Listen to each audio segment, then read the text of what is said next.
So we are here. I'm thrilled that I am joined by Shaley Hoogendoorn, who runs This Is Bipolar, and I'm just so happy that you accepted this invite to the podcast, Shaley, because I know you are helping people, and I love to spread the word about what you're doing. Well, thank you so much for having me. It's so fun because we've known each other a while, so we get to have this chat. Yes, it's great. It's awesome. And I love that we're working on things that we're passionate about and that we know will help other people. So, yeah, Mm. thrilled. So, tell me, like, what is This Is Bipolar all about? Yeah, so if you go back to COVID in 2020 when the world shut down, um, I got antsy and I live with bipolar 2 disorder. And so I get hypomania, which isn't the same as mania. So it's like a lesser form of mania. Okay. And so I started to get some of that hypomanic energy, right? Like some anxiety, and like I had to do something. And so March 30th Mhm. is World Bipolar Day. Also, shout out, it's Vincent van Gogh's birthday, who is said to Nice. have bipolar disorder. Right. And so I was going to do a collab with my friend Julie Kraft. And we were going to do like one like post collab. That Yeah. is it.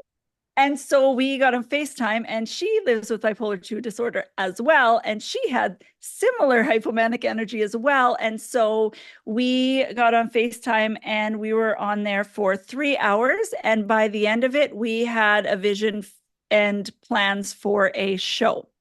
So I had a co hostess first. That was Julie. She's gone off to write another book right now. But This Is Bipolar is a podcast. Okay. It's also on video. It is where I share my own story of true lived experience with bipolar disorder. And I also interview those with true lived experience with bipolar disorder with a few, I'm starting to sprinkle in a few, sometimes experts or someone that's written a book that doesn't live with bipolar disorder, but has researched or really understand. But Okay. 99% of it is people with lived experience. There wasn't anything out there. Right. So in 2010, when I was diagnosed very late, I was 32 with bipolar disorder, all I saw was doom and gloom, right? Mm. All I saw was, things written by doctors and all the symptoms. And I was completely overwhelmed with that. And then we all know how mental illness, specifically a serious mental illness like bipolar disorder, um, not that the other ones aren't serious. It's kind of in its own more what is the it's not serious, severe. That's the word I'm looking for. So bipolar disorder, schizophrenia, schizoaffective disorder, they're considered a little more serious than, I don't know. It's weird. So, Right. anyways, I didn't see people talking about that. I saw people talking about anxiety and depression, but I didn't see another face of someone living with bipolar disorder that was coping, right? So, Right. you're either seeing someone in complete crisis, which I had, Yeah. or there's this just this idea of people coming out and talking about being completely healed. Mhm. And I knew that not to be true. Right now, bipolar disorder is not, it's incurable. Right. You still get symptoms. You will have episodes. Mhm. I have a treatment plan and I am med compliant. I am all about my medication. Yeah. And so it muffles it, but I Mhm. still live with it every day. I may not notice it every day. I may be in a different kind of spectrum between depression and hypomania. And then there's a little bit in between that's called euthymia, which is what I call feeling quote unquote normal. And Yeah. so I didn't see that out there. And so I just couldn't wrap my head around what I was living with because Mhm. I didn't identify with what I was seeing. And so then, I would question it or whatever. So Julie and I got together and it was just so freeing to speak to someone that lives with something that you live with, that deeply understands and sees you. And so we just started talking and recording it. And we thought maybe like our husbands and our mom and maybe a friend would listen. And it turns out there is a huge need for it. And Right. the other side of This Is Uh, Bipolar is the Instagram kind of became its own thing as well. It is for the podcast, Yes. but it's kind of blew up a little bit. Yes. And Sure it so did. Yeah. yeah, Yeah. yeah. And I was like, so whoa, what's I going know, on over there? I know. It's bizarre. I don't even Yeah. know. I mean, but it's just creating this, like I've created this community Yeah. of Wonderful. people that get each other, right? And Yes. I show up on there when it started getting, when I started gathering my people, Yeah. it was really when I started sharing completely vulnerably, like Yeah. really I would show up exactly how I was, and I showed up in the messy middle, not after, right? And not wrapping it up. Yeah. So tell me about that. Like, tell me about what gave you the courage to share something that's so from the heart and so personal to you because you are living with bipolar Mhm. as well. So, like, what did Yeah. you like? Really, that's a big deal because I couldn't imagine like sharing like really what I'm going through. Truly. Yeah.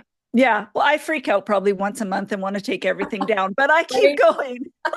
Me too, actually. Right? Right? Like We I'm gonna all just have, wipe it all out and start all over. Yeah. right? We still Yeah. have the inner critic, right? But Yeah. I just keep showing up. I think it all started actually with some people we have in common, friends from She Loves magazine. Yes. And it's a group of women, women of faith, women that just shared like deep, real, raw stories. And I was an event planner for them. And we really wanted to plan an event around Christmas that was real. That was like, what do you do when Christmas isn't merry and bright? And I was planning all around it. And I wanted to hear someone like with a similar story, and we were like gathering speakers, and there wasn't anybody with mental illness that was just coming to us. And I was like, I've always been a leader. I'm loud, I'm a public speaker. I thought I would talk about like, I used to talk about like human trafficking or like world changing things. I didn't think Right. I would ever speak about what used to be my shame story. And so we had this event, and I was like, oh my goodness, I need to talk at my own event. And so it was the first time that I actually used the word bipolar. I had spoken Wow. to close friends and said anxiety, and I had said anxiety and depression, but I had never used the big B word. Yeah. And Yeah. It's even in huge. that, Yeah. yeah.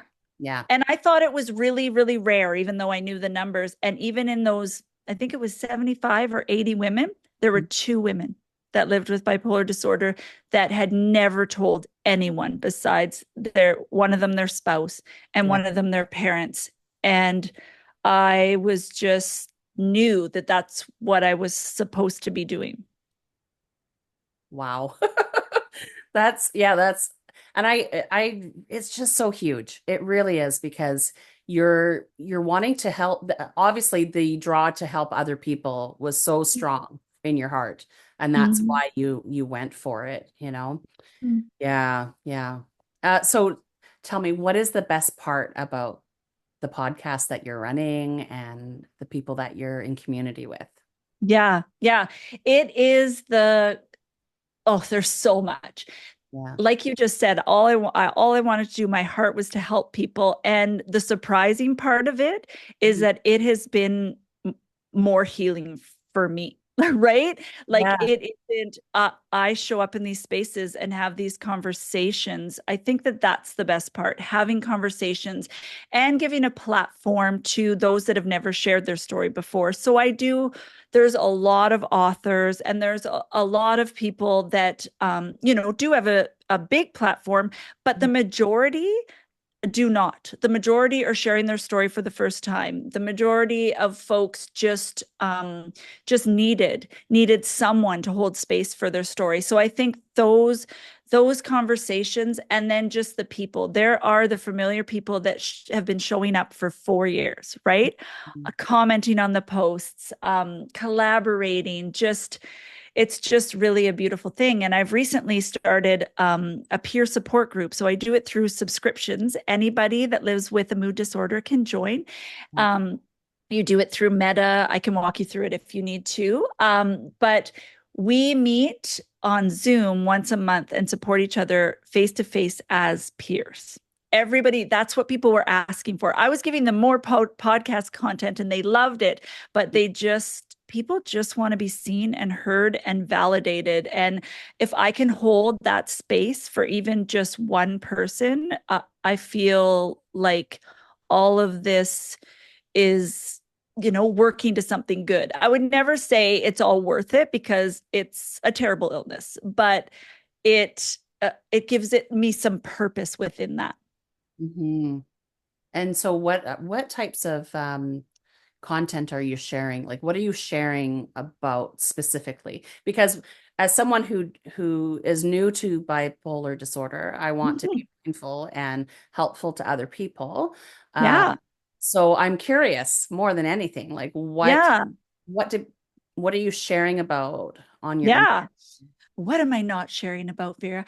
But I first of all, I want to say if you don't live with a mood disorder and you don't have bipolar disorder, my greatest hope on Yeah. the other side of the coin of validating is that there are people listening that don't have a mood disorder or Okay. aren't neurodivergent or don't live with mental illness, because a lot of what I do is education as well through my own story. I don't have a medical background. And so when you listen to the podcast, you'll listen to story. There's also specific episodes that talk about hypomania specifically. There is, if you have a loved one that lived with a mood disorder or even mental illness, because it really overlaps. I have several episodes about what helps and what hurts and loving someone with bipolar disorder. So there's a whole gamut of things to listen to Mhm. when I bring on some experts. And my favorite is when I bring on, there's been a few that live with bipolar disorder and are like a therapist. It's very cool. Yeah. But I think, I just, then the Instagram is a little bit different. It's more snippets of the same thing. Right. So I just show up how I am and I try to, say how I'm feeling. So I'll have focuses on, I'll share the symptoms, but it's all through story, right? I'm not just sharing like a slide that just has the four symptoms. I always ask a question. I'm always showing up how I'm feeling. Every reel can be related back to something that I deal with. I also like to practice what I preach. I want to share coping skills and coping mechanisms and, how I manage. And I learned so many things from people that share me how they manage. And so I do a few things regularly. I do a Wednesday wins. So that's a really beautiful thing because when you're in the depths of depression or in a high, it's very easy to think terribly about yourself. And so maybe you just got from your bed to your couch and that's your win. Yeah. Right. And so I have that. And then I also have, because gratitude, it's a hard thing for me to practice. I think it, but if you don't actually practice it, write it down, say it aloud, you don't get the little boost of serotonin or dopamine that it gives you. And so I have Thankful Thursdays where we show up every week and we share 3 things we're thankful for. So Okay. there's kind of those rhythms throughout it. I have what I call Manic Mondays, and I usually share about hypomania on that day. So I have some rhythms. And then basically, I'm not someone that plans their content calendar. I've tried before, but then I'm like, you can't tell me what to do, calendar. And so I just show up literally how I'm feeling that day. Yeah. Or I have 37 drafts that I work from later. But yeah, you can find comfort, you can find education, you can find a bipolar bestie. Yeah. Wow. Oh, I love that bipolar bestie. Yeah, it's connection, right? And it's bringing people together. And kudos to you for sharing something that's so like it could just feel so exposing, right? So the fact that you're doing that is incredible and Oh, bringing thank you. together. Like I know I keep saying that, but I love it. I love it so much because obviously it's needed. And, if people aren't, and like you mentioned before, it was your shame story. You held Yeah. it in, you never told anybody. So the fact that you brought it out and now it's helping other people, I could Yeah. cry over Now that. it's all over the interwebs. Right? Yes. You're funny. So tell me, okay, so what is your vision for the future? Yeah. Well, right now I'm kind of at a place where it's it's big. I feel so weird talking about it like that. I feel like I'm like bragging or whatever, but there's about 25 26K people on the Instagram. And then I probably get anywhere between 900 and 3,000 downloads per episode. And so it's a big Wow. job. I used to do it with Julie, my friend. She was good at editing. Right now, I'm like a one woman show, try like running two Yeah. um, things that have almost become like a little bit of a business, right? Because Yeah. I'm doing all this work, and then I also have a career. I'm a substitute teacher, so Mm, in my future, I see staff, Vera. I need staff. yeah. And so I see that I have all these ideas. And I don't know if you know, but one of the symptoms of hypomania is flight of ideas. So you have a lot of ideas very quickly, all at once, some outrageous, some doable, and it can be very hard to rein that in. So I have several directions that I want to go, but Mhm. I'm slowly picking a few. I have merchandise that I've made. I want to grow the community and the subscribers so that I have more peer support groups.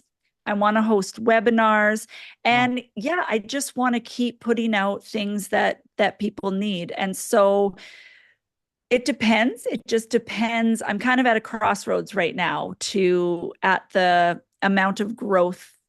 What do I want, right? Like what do I want to keep doing myself? And then what do I want to invest to be able to hire people to make it reach those that are in the dark, right?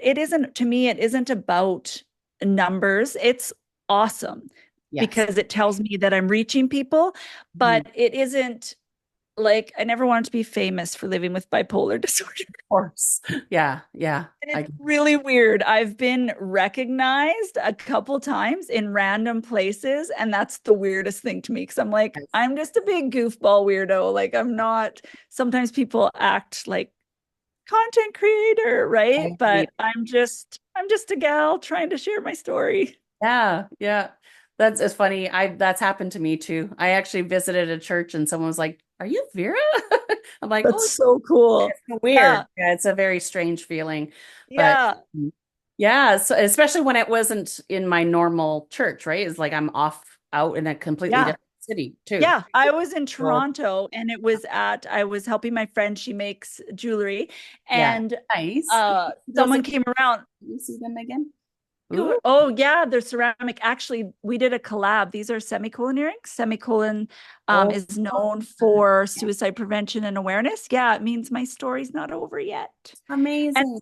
and so I was selling her jewelry, and it's hard for people probably to come up to me because if you're coming up to me, you're probably telling me that you live with bipolar disorder or mental illness. So I had someone that circled around like 4 times and we're kind of looking. I'm like, do I have something in my teeth? Like, what's going on?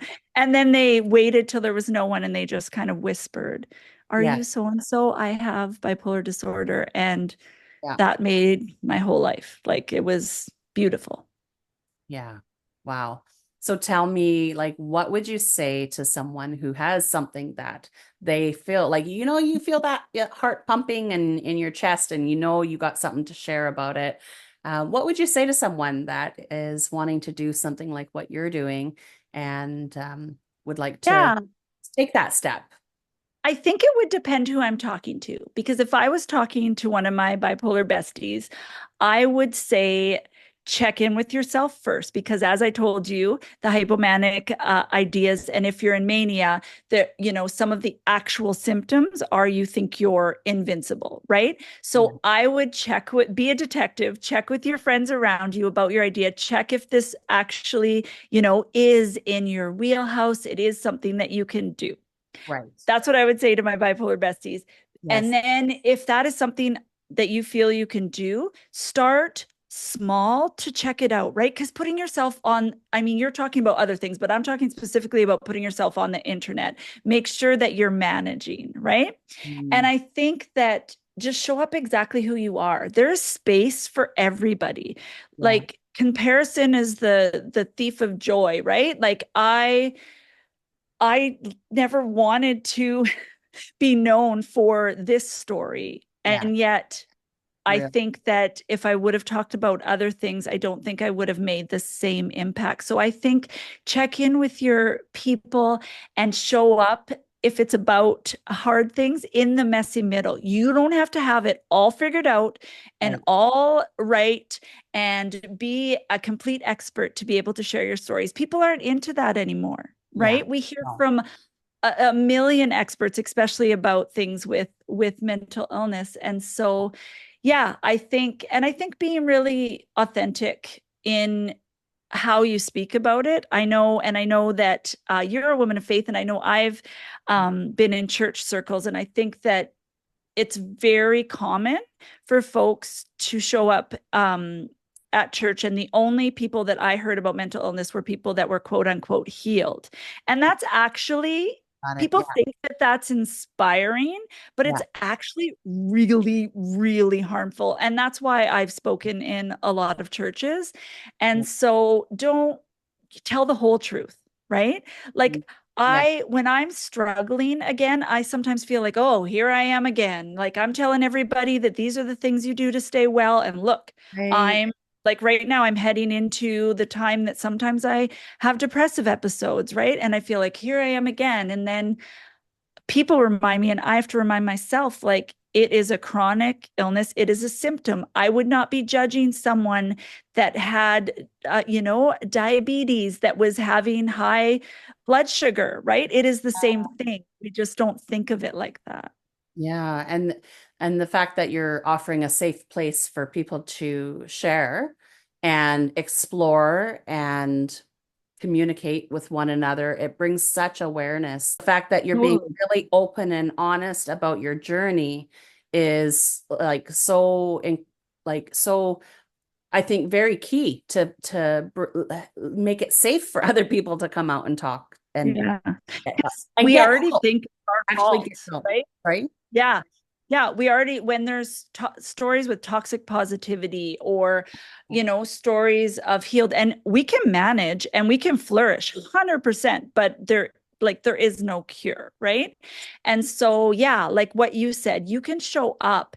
You don't have to have this healed story to be able to be quote unquote like inspirational or whatever. And people can see themselves self in the realness, and people are going to see through that, right? And so, yeah, I don't know. I honestly, I just keep showing up. Vera, I don't have a huge plan. I just keep showing up and doing what feels like the next right or best thing, and it's working for me. Well, it's bold. It's very bold of you, and I'm thankful that you're here. Do you have any last thoughts for anyone listening? Maybe someone who is living with bipolar disorder. Yeah, yeah. I think that I would just say I would say you're not alone. I know that it's something that we say all the time, but I think it is one of the most powerful things because you feel like you're the only one. And I Mhm. think I would also say that your experience is valid. Yeah. And it just sucks, right? We don't always have to have a silver lining. I see how hard it is and how terrible it can be. And I don't know when or how, but I know there are good days. And Mhm. I know that there is ways to find skills to manage. I know there is medication.